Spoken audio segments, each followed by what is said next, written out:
కార్యసిద్ధికై తెగించు పోరులో గ్రహాలు శుభమని అనుగ్రహించవా.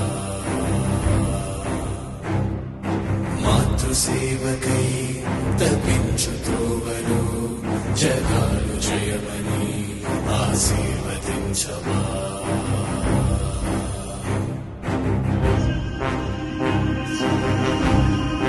ధర్మం జయ